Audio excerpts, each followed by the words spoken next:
नमस्कार दोस्तों, राधे राधे, हरे कृष्णा। चीकोज रेसिपीज में एक बार फिर से आपका स्वागत है। तो आज बात करेंगे वैशाख मास के शुक्ल पक्ष की एकादशी की, जिसे मोहिनी एकादशी के नाम से जाना जाता है।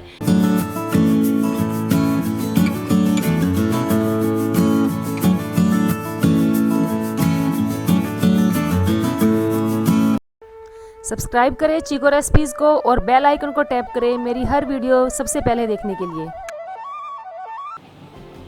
तो मोहिनी एकादशी के दिन भगवान श्री हरि के मोहिनी अवतार की पूजा की जाती है। समुद्र मंथन के समय जब अमृत कलश निकला था तो उस अमृत को बांटने के लिए भगवान श्री हरि ने मोहिनी रूप धारण किया था। तो इसीलिए इस एकादशी का नाम मोहिनी एकादशी है और भगवान श्री हरि के मोहिनी अवतार की पूजा की जाती है।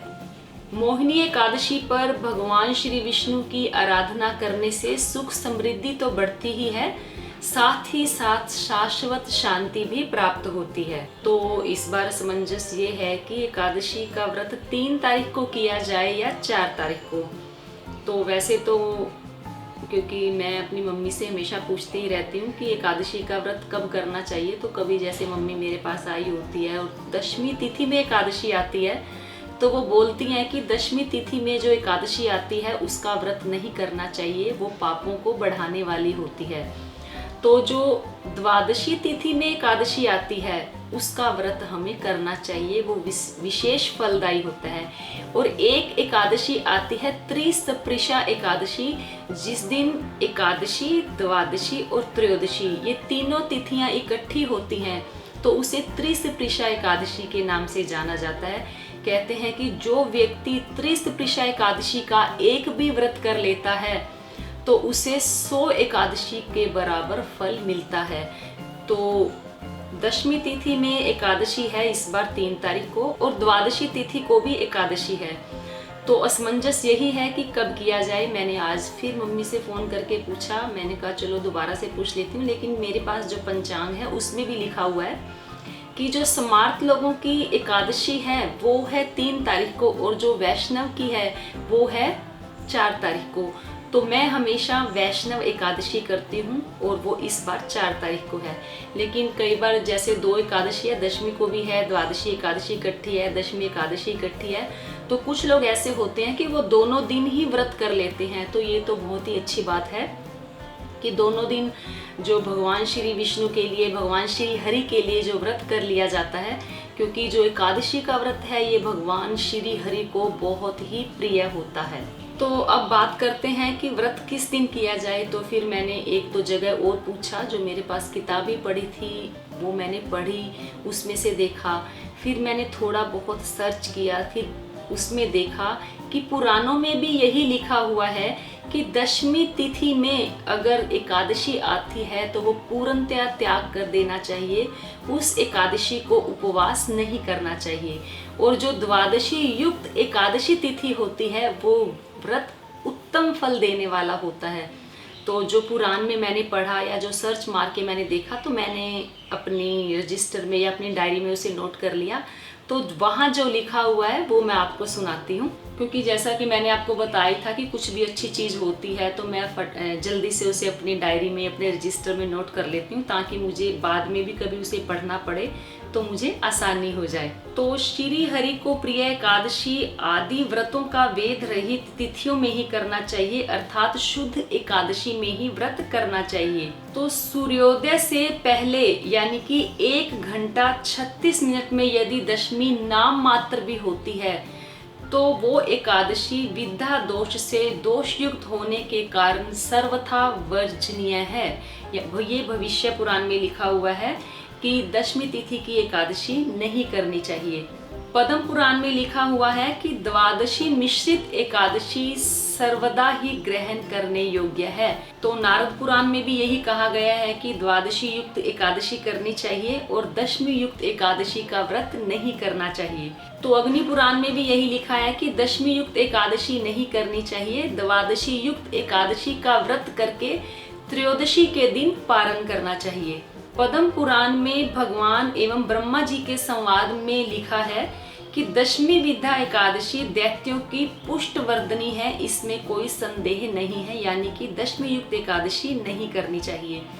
उक्त पुराण में भी उमा महेश्वर संवाद में देखा जाता है, जो लोग दशमी विद्या एकादशी का व्रत करते हैं वह निश्चय ही नरकवास की इच्छा रखते हैं। तो कुल मिलाकर यही बोला गया है कि दशमी युक्त एकादशी नहीं करनी चाहिए, द्वादशी युक्त एकादशी उत्तम मानी जाती है तो वही करनी चाहिए।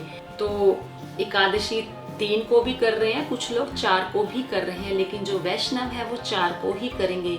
और अगर आपकी इच्छा है तो आप दोनों दिन एकादशी का व्रत कर सकते हैं।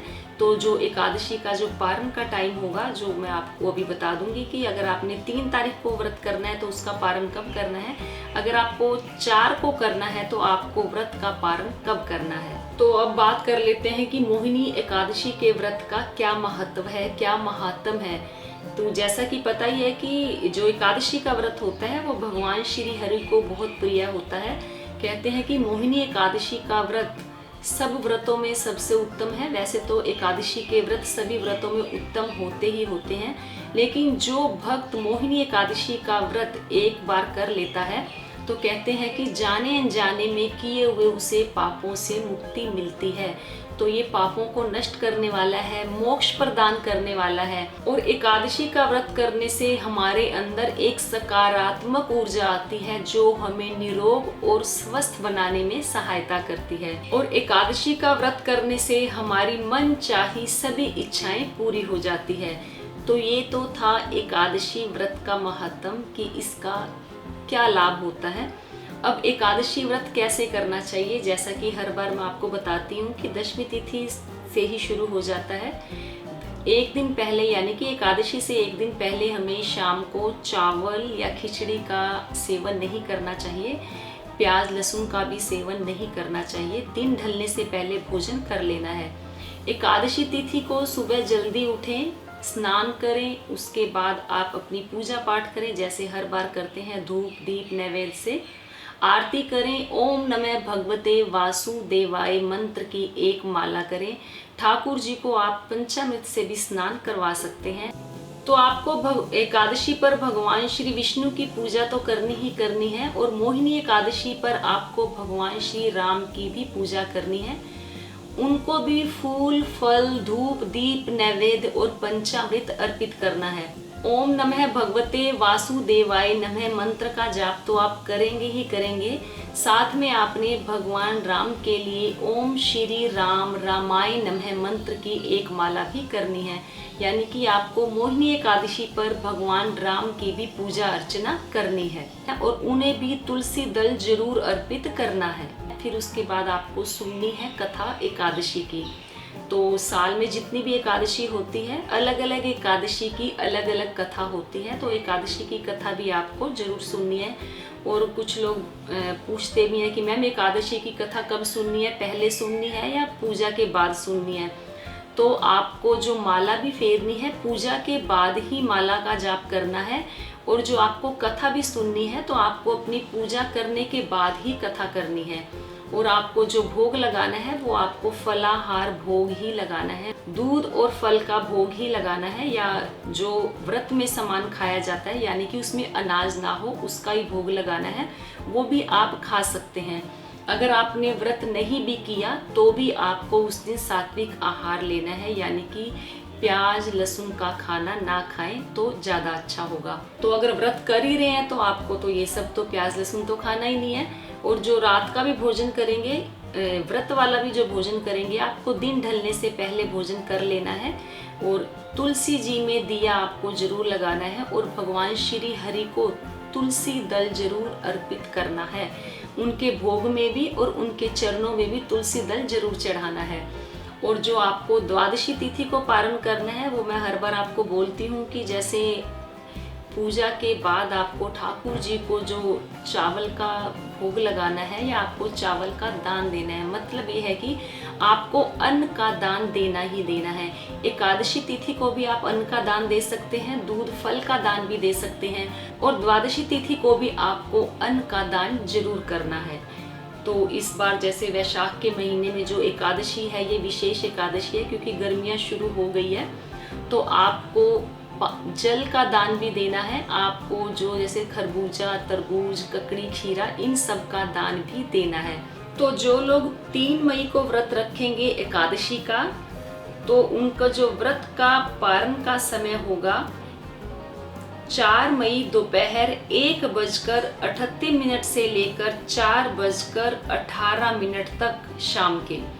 तो ये आपको 4 मई को पारण करना है। जो 3 मई को व्रत रखेंगे ये उनके लिए है। जो वैष्णव एकादशी व्रत रखेंगे यानी कि जो 4 मई को व्रत रखेंगे उनका पारण टाइम होगा 5 मई को सुबह 5:40 से लेकर सुबह 8:20 तक। इस बीच आपको अपने व्रत का पारण कर लेना है। तो ये था मोहिनी एकादशी का। मैंने आपको बताया कि 3 तारीख को कुछ लोग करेंगे, कुछ 4 को भी करेंगे, लेकिन वैष्णव एकादशी ही करनी चाहिए। तो आप दोनों दिन ही एकादशी का व्रत कर सकते हैं भगवान श्री हरि की विशेष कृपा पाने के लिए। तो आपको एकादशी व्रत की कथा की वीडियो भी मिल ही जाएगी।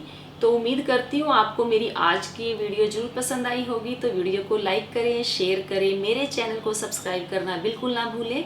फेसबुक पर चीको रेसिपीज़ को फॉलो करें और इंस्टाग्राम पर भी चीको रेसिपीज़ को फॉलो करें और हमेशा की तरह अपने सुझाव देते रहें। आज के लिए इतना ही, फिर मिलते हैं। धन्यवाद। हरे कृष्णा।